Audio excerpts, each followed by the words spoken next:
We acknowledge the traditional owners of the lands on which this podcast has been produced, and we pay our respects to Aboriginal and Torres Strait Islander peoples and to elders past and present.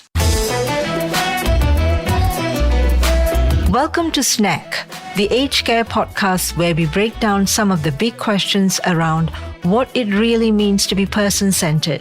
This podcast is brought to you by the Ethnic Communities Council of Queensland, also known as ECCQ, the peak body for multicultural communities in Queensland. In this episode, we'll discuss the need to conduct a cultural assessment when working with culturally diverse clients. We need to know more about the people we are caring for in order to meet their needs and ensure they are treated with respect and dignity. Knowing their country of birth and the language they speak is a great start, but that isn't enough information for making informed decisions about their care. Conducting a cultural assessment can help us to deliver culturally appropriate care. We'll now hear from Marcela Fischer from ECCQ's Multicultural Advisory Service about what a cultural assessment is.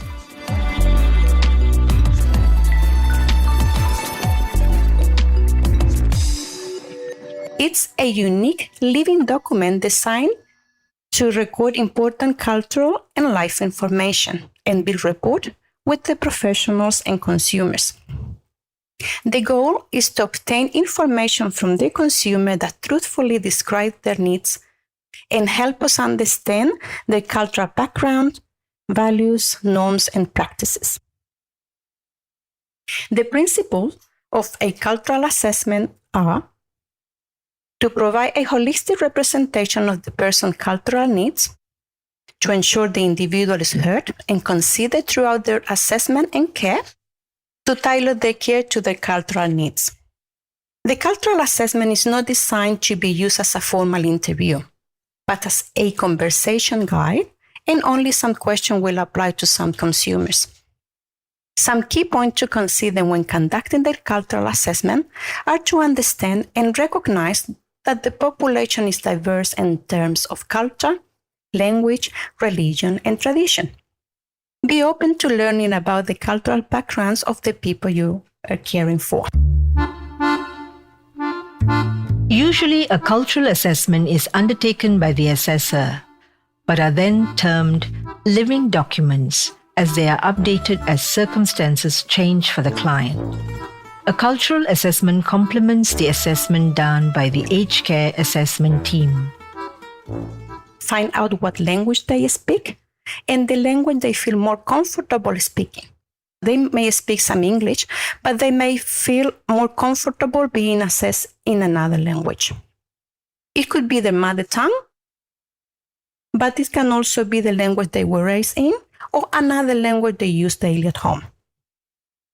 Don't assume their preferred language based on their country of birth. Ask the consumer directly what language they prefer to communicate in.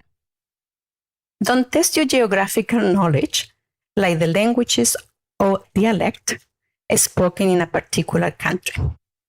For example, Spanish differs from Portuguese, and even though these languages may sound similar and are widely spoken in Latin America, where I'm from, they are not the same. Trust me, I'm a Latina.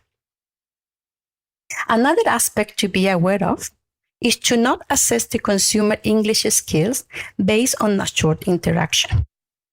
The assessment includes essential clinical and non-clinical questions.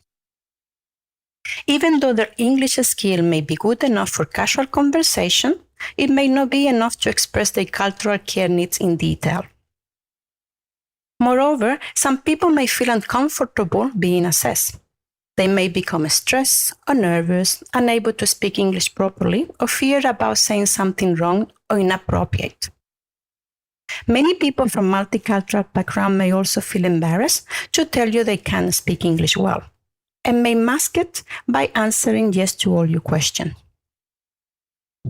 They may also use body language to try explaining what they want to say. However, so much can be misinterpreted and misreading body language. Some common Body language cues are facial expression, gestures, postures, eye contact, smile, etc.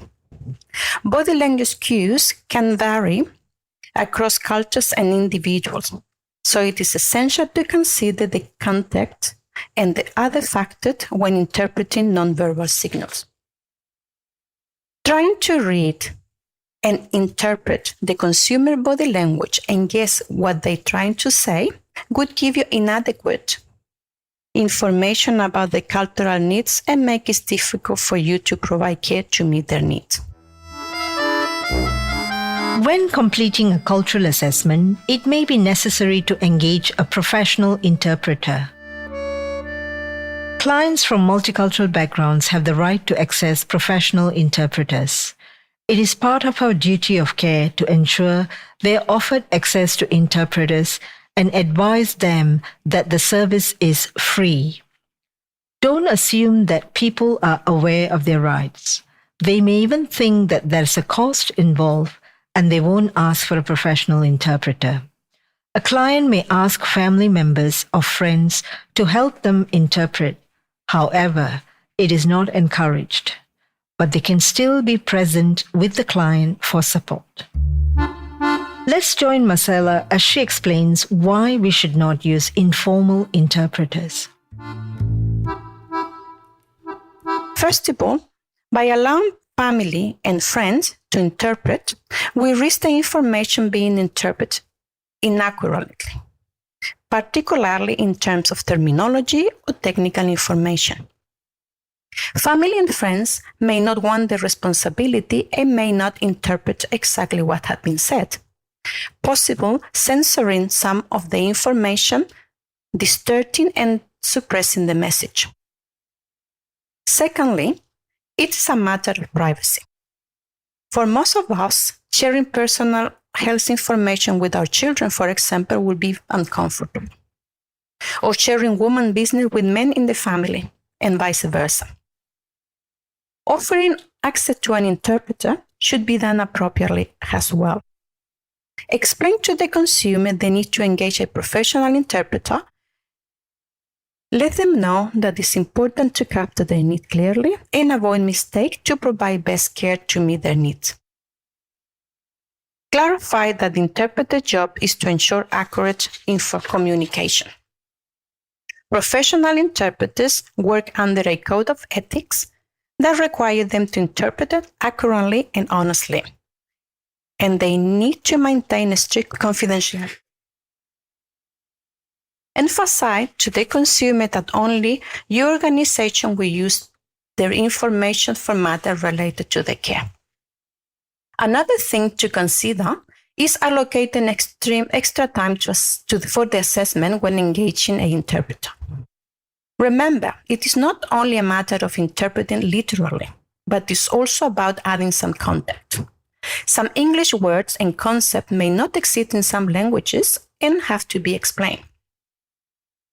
Conducting the assessment when engaging a professional interpreter will take longer than usual, so be prepared. Working with professional interpreters is a skill, and I will encourage you to do some training on the topic to learn the techniques for working effectively with them. When working with multicultural people, you may encounter that they want to have family and friends with them during the assessment. If they have decided to have someone with them, explain clearly to everyone how the process works.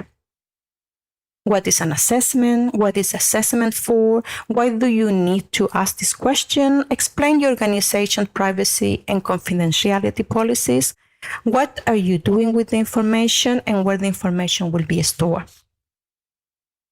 Explain to the support person that the consumer must be the person answering the question to be able to tailor the care to their specific needs.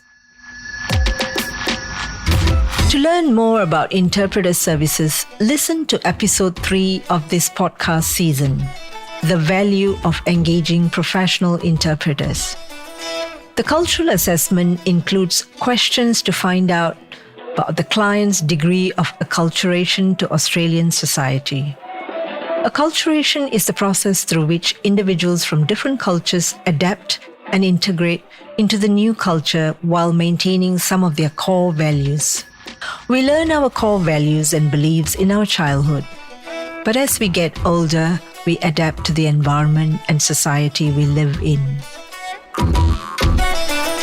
If we spend most of our early and teen years in another society and arrive in Australia in our later years, it may take longer for us to adapt to Australian values. For example, I arrived in Australia in my 30s. However, I left my home country for Europe in my 20s. I learned some core values in Chile, where I was born and raised. So when I moved to Australia, I had a cultural shock, as the values and way of life were the opposite. I went from a collectivist society to an individualistic one. It took me years to settle well in the other country. I learned a lot, and I learned diverse way of doing things. So when I arrived in Australia, an individualistic society, it was easy for me adapting to the Australian values. Another important aspect to consider is religion and spirituality. Religion and spirituality can give us a sense of purpose and meaning, and our religious values can guide us in how we live our life and also our understanding of health and illness. Asking if they practice or follow any religion or spirituality can help us arrange and suggest to consumers to attend significant events in the community if they wish to. It is important to be aware that even though some people may not actively practice any specific religion, they may still hold on to traditional values that will influence their belief on health and illness. Moreover, we should not assume that a person holds or follows any religious value just because they grew up in a particular country. For example, Latin America has historically been Catholic, and more than 60% of the population identifies as Catholic. However, Latin America is a large and diverse continent and is home to more than 650 million people. So remember that everyone is unique. By conducting a cultural assessment and integrating this information into the client's care plan and to the organization's practices, it creates a more inclusive and supportive environment for culturally diverse consumers. ECCQ's Multicultural Advisory Service has adapted a cultural assessment checklist, which is available for free download on our website. The link for this checklist, as well as other resources, are available in the show notes.